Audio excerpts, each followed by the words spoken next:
रात है और यहाँ पर पूरी रात लोग अनशन पे बैठे रहते हैं। छात्र आंदोलन उग्र हो रहा है, तेज़ हो रहा है, लेकिन सरकार कहीं ना कहीं अब लग रहा है कि छात्र आंदोलन रुकने वाला नहीं है, तो अब डेलीगेट्स को बुलाया जा रहा है। दिलीप जी भी गए हैं बातचीत के लिए, बीपीएससी ऑफिस गए, वहाँ क्या वार्ता हुई है वो भी जानकारी न्यूज़विन के ज़रिए आप तक पहुँचाई जाएगी। सवाल ये है कि इन पर कभी लाठीचार्ज किया जाता है, कभी वाटर कैनन का इस्तेमाल किया जाता है। ये छात्र अपने आप अपने खुशी से, अपनी मर्जी से इस रोड पर खड़े नहीं होते हैं, तेज़ धूप में जलने पकने के लिए, परेशान होने के लिए नहीं होते हैं। इन्होंने पढ़ाई लिखाई की है और टीआरई की तैयारी की है ताकि ये अच्छी तरीके से टीचर्स बन सके। लेकिन चुनाव, मैं बार बार ये दोहराती हूँ कि चुनाव वक्त पर और समय पर होता है, लेकिन छात्र जो हैं उनका एग्ज़ाम अगर 24 में होना है तो 26 में होगा, 26 में होना है तो 30 और 32 तक जा सकता है। ये प्रक्रिया बिहार ही नहीं देश के हर एक राज्य में है। अब सवाल ये है कि सरकार से जो मांगे छात्र यहाँ चाहते हैं, क्या वो मांगे सम्राट चौधरी पूरा करेंगे या फिर इस आंदोलन को और तेज़ करते हुए छात्र आवास तक, सीएम आवास तक पहुँचने की तैयारी करेंगे? क्या नाम हो? नाम बता दीजिए। विवेक कुमार मेरा नाम होगा। आप ये बताएं कि आप लोग दिन रात 24 घंटे इस धूप में, गर्मी में, टेंट में बैठे रहते हैं, सरकार तक ये आवाज़ पहुँच चुकी है, क्या लग रहा है सरकार कुछ सोच रही है आप लोगों के लिए? बिल्कुल, सरकार तो अभी डरी समय हुई है। हम लोग जैसे अभी 18 अगस्त से यहाँ धरना पर बैठे हैं, तो ये जो नोटिफिकेशन है 2024 में ही आने वाला था अगस्त में, लेकिन इसको खींचते मतलब 2.5 साल हो गया अभी तक। कभी बोला जा रहा था कभी अगस्त में आएगा, कभी जुलाई में आएगा, कभी जनवरी में आएगा, कोई मई में आएगा, ऐसे टाल मटोल करते करते अभी मतलब 2026 आ गया। ठीक है, और बोले कि जुलाई में नोटिफिकेशन देंगे। जब जुलाई आया तो हम पूछा गया कि अब कब दे रहे हैं, तो बोला गया कि अभी जुलाई आया है क्या। तब जुलाई जब बिकने लगा, लास्ट पर आ गया, तो बोले कि 25 जुलाई को निकालेंगे। जब 25 जुलाई आया तो बोले कि हम लोग याचना भेज दिए हैं। नोटिफिकेशन आ गई है, एग्जाम का डेट नहीं है, नेगेटिव मार्किंग को लेकर आप लोग घेराव कर रहे हैं लगातार।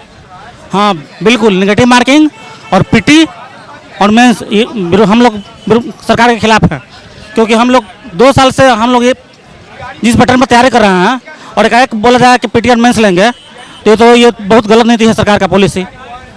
जब टीआरई 1 हुआ, टीआरई 2 और टीआरई 3 हुआ, तो उसमें जब नहीं लिया गया तो हम लोग उसी हिसाब से तैयारी कर रहे थे। और एकाएक बोला जाए कि हम लोग पीटी मेंस लेंगे, ये तो छात्र विरोधी नीति है सरकार का, ऐसा नहीं होना चाहिए। इनका मानना है कि सौतेला व्यवहार नहीं होना चाहिए। जिस फॉर्मेट पर टीआरई 1, 2, 3 हुआ है उसी पैटर्न पर इस बार एग्जाम लिया जाए, यही मांग है। जी बिल्कुल। टीआरई 1, टीआरई 2, टीआरई 3 जिस पे हुआ, टीआरई 4 भी उसी पे होना चाहिए। और निगेटिव मार्क सबसे खतरनाक वाला 1/3 लगा दिया गया है और उसको हटाना चाहिए। एक तो इतना सीट कम आया, पहले बोला 80,000, फिर बोलता है 46,000, अब आया है 32,000 कुछ। ठीक है, तो सबसे पहले सीट इतना कम है, उसके बाद पीटी और मेंस है, अब ऊपर से निगेटिव। तो बिल्कुल एक एग्ज़ाम होना चाहिए हम लोग को, और जितना सीट है थोड़ा बढ़ा के दिया जाए जो कि स्टूडेंट को अच्छा। 32,388 या 788 सीट्स हैं जिसकी बहाली होने वाली है। सीट मतलब बढ़ाना कितना चाहते हैं आप लोग? हम लोग चाहते हैं 46,000 पे वैकेंसी है, जो बोला गया। हम लोग को उम्मीद था 46,000 पे। अच्छा, पहले बोला पीआरटी का 15,000 सीट आएगा, तो 10,000 सीट आएगा, अब आया है 7,000, ये 3,000, 3,500 कुछ सीट आया है। 38,000 32,000 है ना, पीआरटी में बोले, पीआरटी का बोल रहे हैं। पीआरटी में बहुत कम सीट आया है, पहले बोला गया था 10,000 आएगा। पीआरटी में सीट बढ़ाया जाए, कम से कम जो छात्र तैयारी कर रहे हैं उसको उम्मीद भी रहे कि मेरा होगा। हम लोग बहुत दिन से इंतजार कर रहे हैं इस चीज़ का, 2.5 साल हो गया। आंदोलन से लग रहा है कि अब सरकार सुन लेगी हमारी बात। बिल्कुल, आंदोलन से नहीं सुनेगी तो आंदोलन जारी रहेगा। जी, ये चेतावनी तो लगातार मैं सुन रही हूँ कि आंदोलन इसी तरह जारी रहेगा जब तक सरकार मांगे पूरी नहीं करती है। सरकार तो धीरे धीरे अब सुन रही है, सुनना ही पड़ेगा सरकार को। जब छात्र जागा है, रोड पर आया है, तब तक तो सरकार को झुकना ही पड़ा। कैसे नहीं झुकेगा? जब दिल्ली झुक गया है, झारखंड झुक गया है, तो बिहार में कैसे नहीं, पटना में झुकेगा? और मेरा मांग यही है कि जो सरकार ने वादा किया था 46,000 कुछ सीट का, उस टोटल सीट का वैकेंसी आनी चाहिए। और रही बात बैकलॉग सीट का, बैकलॉग सीट में बहुत कैटेगरी में जो सीट बची हुई थी TRE 3 का, वो कटौती कर लिया गया है, उसको जोड़ना पड़ेगा। वो कटौती हमें स्वीकार नहीं है और हमें निगेटिव भी नहीं स्वीकार है, और PT मेंस नहीं, एकल एग्जाम हो बिना निगेटिव मार्क, जैसे 1 2 3 का हुआ था, वही मेरी मांग है। अंदाजा है कि और 10 दिन बैठना पड़ेगा आंदोलन में? और बैठेंगे, बैठने में हम बिहारी भागेंगे नहीं, जज्बा जुनून है उतना। सम्राट चौधरी और मुख्यमंत्री नीतीश कुमार के कार्यकाल में शिक्षा व्यवस्था पर कौन ज़्यादा सजग रहे? सजग तो माननीय पूर्व मुख्यमंत्री नीतीश कुमार जी ही रहे। उन्होंने बहुत अच्छा काम किए बिहार के लिए। उनके जैसा तो अभी हमको लगता है कि नहीं कि बिहार में नया CM बना है, जितना कि अच्छा वो काम करके गए हैं। यानी नीतीश कुमार जो है वो अभी भी याद आते हैं? बहुत याद आते हैं मैम, उन्होंने हर एक क्षेत्र में काम किया है। नीतीश कुमार आज भी याद आते हैं, बोलिए। जो कल पटना में जो कॉन्फ्रेंस हुआ, प्रेस कॉन्फ्रेंस, उसमें शिक्षा विभाग द्वारा बोला गया कि PT और मेंस नेगेटिव मार्किंग लेकर ही रहेंगे। तो हम लोग भी ये ठान लिए हैं कि हम लोग रिटर्न मार्क्स हटने वाले नहीं हैं। जब वो मतलब कसम खा लिए हैं, तो हम लोग भी कसम खा लिए हैं कि हम लोग यहाँ से हटने वाले नहीं हैं। हाँ, जीत कर ही जाना है। जीत कर ही जाना है। और एक बात और, इसमें CDP का भी एग्ज़ाम लेने का चर्चा हुआ है कि CDP भी लेंगे। जब हम लोग BED किए 2 साल, फिर CTET किए हैं, स्टेट किए हैं, उसमें तो CDP बिना CDP का हो गया। तो फिर क्यों बोला जा रहा है कि CDP लेंगे इसमें PT में? ये तो नाइंसाफ़ी है। नौकरी देने का बिल्कुल मंशा नहीं है। ये छात्र विरोधी सरकार है। छात्र विरोधी सरकार है? बिल्कुल छात्र विरोधी सरकार है। और सबसे पहले तो मैं ये कहना चाहूँगा मैम कि मैं तो पहले टीचर का छात्र नहीं हूँ। टीचर मैं स्टूडेंट हूँ BSc और मतलब मैथ ऑनर्स का। और सरकार की ऐसे तनाशाही के खिलाफ दिल्ली भैया जो आवाज़ उठा रहे हैं उसका सहयोग में आए हुए हैं। और सरकार के जो चाटुकार अफसर है 2-4 गो, कोई भी अफसर जो बोलते हैं गलत सलत कि हाथी चले बाजार कुत्ता भूखे हजार, अगर मौका मिले हम लोग को तो उनको भी कभी कहीं न कहीं मिल जाए तो खदेड़ कर मार देंगे उसको। बिल्कुल, ये आक्रोश है।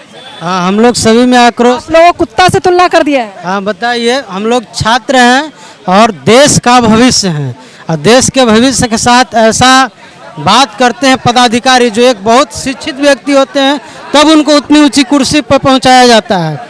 एक IAS ऑफिसर रैंक का व्यक्ति होता है तब तो आप जॉइंट सेक्रेटरी, सचिव, अच्छे पोस्ट पर जाते हैं। और आपको जब लफ्ज़ ही अच्छा नहीं है, आपको कैसे वहां तक पहुंचा दिया?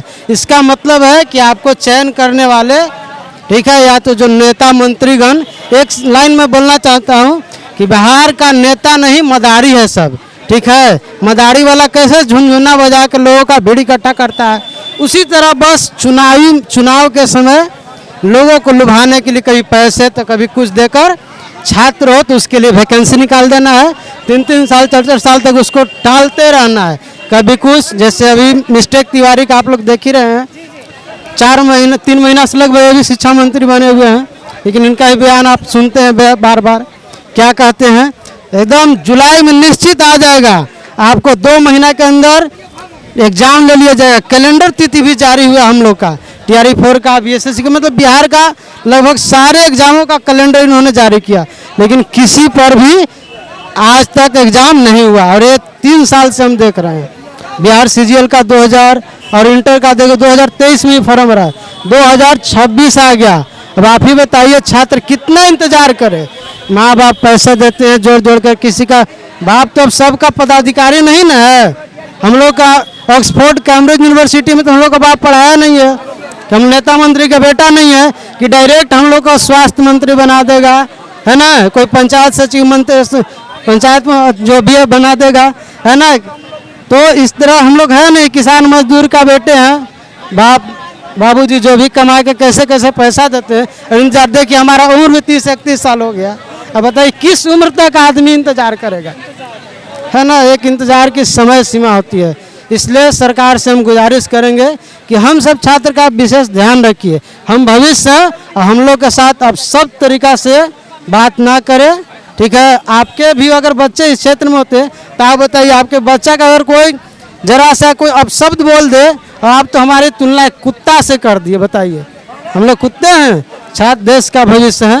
अच्छा, ये आंदोलन के दौरान जब मैं कवर कर रही हूँ, सबका मानना है कि अगर हम लोगों के साथ नाइंसाफ़ी होती, अन्याय होता है, तो ये आग की जो लपटें, आक्रोश जो तो हाँ, हम लोग निश्चित तौर पर ये अब ठान ही लिए हैं कि जो भी नेता भ्रष्ट है उसको तो एकदम कुर्सी पर नहीं देंगे। अब हम लोग वो सब चीज़ों से ऊपर उठ गए हैं। हम लोग जागृत हो चुके हैं कि इस देश में, समाज में किसको चुनना है, कैसा नेता हमको चाहिए, है ना। क्या कि यह समाज को बदलना बहुत ज़रूरी है, क्योंकि हम लोग देख रहे हैं जाति पार्टी के नाम पर लोग चुनावी के समय में एहसास हो रहा है कि जाति पाति मजहब धर्म कोई मायने नहीं रखता है, रोजगार चाहिए। रोजगार चाहिए, है ना। विकास तभी होगा देश का, राज्य का, समाज का, जब युवा शिक्षित होगा, रोजगार होगा, है ना, स्किल होगा, तब ना। कि आज चाइना जापान आज डेवलप क्यों है? क्योंकि वहाँ सबसे ज़्यादा शिक्षा को महत्व दिया जाता है। हमारे देश में क्या है? धर्म, 4 गो बाबा बैठ जाएगा इधर, 4 गो इधर, और 4 गो मोहल्ला मस्जिद जो भी कहीं इमाम, और बस टीवी पर और सरकार अथी करते हैं, प्रमोट करती है कि जनता इसमें उलझा रहे, शिक्षा बेरोजगार से दूर रहे। हमको इससे कोई मतलब नहीं, क्योंकि चलिए छोटे छोटे बच्चे, स्कूल के बच्चे रोड पर खड़े हो गए हैं, 4 क्लास 5 क्लास के बच्चे। इसका मतलब ये है कि बच्चे भी अब जागरूक हो गए हैं, और मुझे लगता है पहली बार ऐसा हुआ जब छोटे छोटे बच्चे समस्याओं को उठा रहे हैं। हाँ, ये तो देखने को मिल रहा है, क्योंकि जिस तरह से बिहार के अंदर में चुनावी राजनीति करने वाली पार्टियां अपने वोट के लिए जाति धर्म मजहब अगड़ा पिछड़ा का सहारा लेती है और उसी के आधार पर उलझा के रखती है।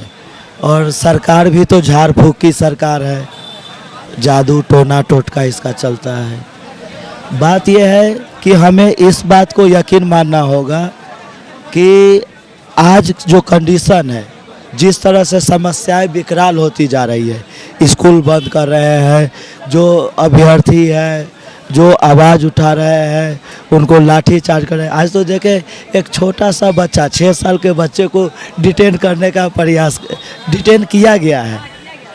तो ये है, लेकिन अब छोटे छोटे बच्चे भी सड़क पर उतर रहे हैं। उनको भी अपने भविष्य की चिंता है कि आज हमारा स्कूल बंद हो रहा है, कल हमें नौकरी नहीं मिलेगा, हमको रोड पर जो है कि भीख मांगना पड़ेगा। तो हमें भीख नहीं मांगना पड़े, इसलिए इस व्यवस्था के खिलाफ, इस सरकार के खिलाफ हमको लड़ना ही पड़ेगा। आंदोलन के सिवा हमारे पास कोई दूसरा रास्ता नहीं बचा है। तो ये है, और देखिएगा आने वाला दिन में जिस तरह से ये सरकार गूंगी बहरी बन के, तानाशाही बन के आवाज़ को दबाने का काम कर रही है, ये आम जनता जो है ज़्यादा दिन तक इनके जो झूठी मोह माया है उसके शिकार नहीं होगी। एक दुख की बात यह है कि हमारे देश के अंदर में जो राजनीति करने वाले नेता लोग हैं, या जो अपनी चेहरा को चमकाने वाले नेता लोग हैं, उसका वो जो है कि चाहते हैं कि आंदोलन को डाइवर्ट कर देना, आंदोलन से कुछ अपना व्यक्तिगत फ़ायदा ले लेना। हाँ, ये सब कुछ है, लेकिन अभी का कंडीशन यही है कि हो सके कि ये TRE 4 का नोटिफिकेशन ये आंदोलन के दबाव में अभी वो पुराने पैटर्न पर दे भी दे, फिर भी ये लड़ाई रुकेगी नहीं। कुछ मांग पूरा भी कर दे, हम तो जानते हैं कि सभी मांग को ये सरकार पूरा नहीं कर सकती है। अगर कुछ मांग पूरा कर देगी, उससे भी ये जो लोगों के अंदर में जो विक्षोभ है, गुस्सा है, वो नहीं रुकेगा। आप लोग चाहते हैं चाहे वो BPSC हो या फिर SSC हो या फिर यहाँ दरोगा बहाली को लेकर हो, जितने भी बेल्ट्रॉन का मुद्दा हो, जब तक टोटल समस्याओं का समाधान सरकार नहीं करती, तमाम मांगें नहीं मानती है, तब तक आप लोग बैठे रहेंगे। देखिए, हमारा ये भी मानना है, हमारे इसीलिए जो है कि सबसे पहले छात्र नौजवानों को समझना ज़रूरी है, क्योंकि हमारे जीवन में जो भी समस्याएं संकट बढ़ रहा है, किस कारण से बढ़ रहा है, इसको जानना समझना ज़रूरी है। अगर उस कारण को ठीक नहीं जान पाए, नहीं समझ पाए, तो हम सिर्फ किसी नेता को दोष दे देंगे कि ये नहीं कर रहा है, जैसे अभी कर रहा है कि दिलीप कुमार ने ये कर दिया तो सौरभ कुमार ने ये कर दिया तो वो ये कर दिया तो ये आंदोलन को जीत करवा दिया। वो कोई भी आंदोलन का अगर जीत होता है तो उस जीत में सबसे बड़ी भूमिका उस आंदोलन में जो भाग लेने वाला जो आंदोलनकारी है, छात्र नौजवान है, उनकी भूमिका होती है। लेकिन इसका जो श्रेय कहिए या क्रेडिट कहिए, कुछ लोग लेने का कोशिश करते हैं और वो क्रेडिट लेके आंदोलन में बने रहना चाहते हैं। छात्र एकता आंदोलन लड़ाई सबको अपने भविष्य को लेकर के है, तो सभी को एकता के साथ आंदोलन को और तेज करना चाहिए। जो आंदोलन के पक्षधर होंगे, जो सही में जीत के पक्षधर होंगे, उनको अपना चेहरा से और क्रेडिट से कोई लेना देना नहीं होगा। उनको मुख्य मकसद होगा कि हमें आंदोलन का जीत कैसे हो, ये सामूहिक रूप में आंदोलन कैसे और डेवलप हो, ये सरकार के सामने हम कैसे एक चुनौती और चैलेंज को पेश कर सके। लेकिन यहाँ पर सरकार जो है, ये शासक वर्ग जो है, कुछ विभाजनकारी ग्रुप को भेजकर ये हल्ला हंगामा करवा के हाँ एकता को तोड़ने का काम करना चाहती है। जो जिस तरह से किसान आंदोलन में जो आंदोलन पर बैठे हुए थे, न जाने उनके ऊपर क्या क्या एलिगेशन लगाया, खालिस्तानी, पाकिस्तानी, बांग्लादेशी, है ना, नकली किसान। उसी तरह से देश के युवा को ये सरकार कुत्ता, कोई कॉकरोच, कोई कुछ, यानी इतने बड़े प्रतिष्ठित पद पर है और वो जो बयान दे रहे हैं, एक रोड पर का भिखारी भी वैसा बयान नहीं देगा जिस तरह के ये बीपीएससी के पदाधिकारी, ये एग्जामिनेशन कंट्रोलर राजेश सिंह जो है कि ये बयान देने का काम किया है। तो ये सरकार ने एक्शन तो तेजी से लिया क्योंकि माहौल को उसे पता है, सरकार सम्राट चौधरी को, कि युवाओं का माहौल बना हुआ आंदोलन है, कहीं ना कहीं बीपीएससी ऑफिस में घेराव कर दे। ये बात सही है कि आंदोलन जब जब उफान पर आएगी ये सरकार ऐसे ही पीछे हटेगी।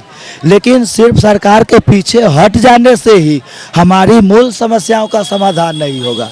इसलिए जीवन को बचाने का सवाल है, शिक्षा को बचाने का सवाल है, तो इसके लिए और भी बड़े पैमाने पर संगठित लड़ाई ही एकमात्र विकल्प है। Only one option, movement, militant movement. ये और कोई कुछ बोलना चाहेंगे? आइए थोड़ा उधर आप शिफ्ट हो जाइए। हाँ बोलिए, मोबाइल अच्छे से रखिए। आइए इधर आइए। आप टीआरई वाले हैं या कोई और कैंडिडेट? हम बीपीएससी वाले कैंडिडेट हैं, सीसी वाला कैंडिडेट हैं। कब से आंदोलन में बैठ रहे हैं आप? मैं आंदोलन में आते जाते रहता हूँ, यहीं पे रहता हूँ, तो मैं आते जाते रह रहा हूँ। आंदोलन में क्या एनालिसिस आपने किया? जो सवाल हम लोग पूछ रहे हैं यहाँ के छात्रों से, तो क्या लग रहा है कि सरकार तक ये बात तो पहुँच रही है, रिएक्शन तो हो रहा है? सबसे पहली बात, मैं यहाँ के जितने भी आदमी लोग हैं, नेतृत्व करते हैं, सब अलग अलग गुटों में बट गए हैं। उनको तो पहले एकजुट हो जाना चाहिए, क्योंकि आप अगर अलग अलग हैं तो सरकार को भी लगता है कि जब इसी में मतभेद है तो आप हम पे कैसे आप लांछन लगा सकते हैं। तो आप पहले अपने घर को देखिए, फिर आप बाहर को देखिए। तो पहले जितने भी नेतृत्व करता है यहाँ पे, मैं उनसे निवेदन करना चाहता हूँ कि वो आप आके एकजुट हो जाए। और उनमें एक और बात है कि सबका अलग अलग मांग है, ठीक है, और उसमें मांग को जो है, एक ही मांग को एक पन्ने पे लिख के जितने भी यहाँ पे आंदोलन करता हैं, जो नेतृत्व कर रहे हैं, उनका एक ही मांग होना चाहिए, ना कि जितने भी गुट हैं उसका अलग अलग मांग होना चाहिए।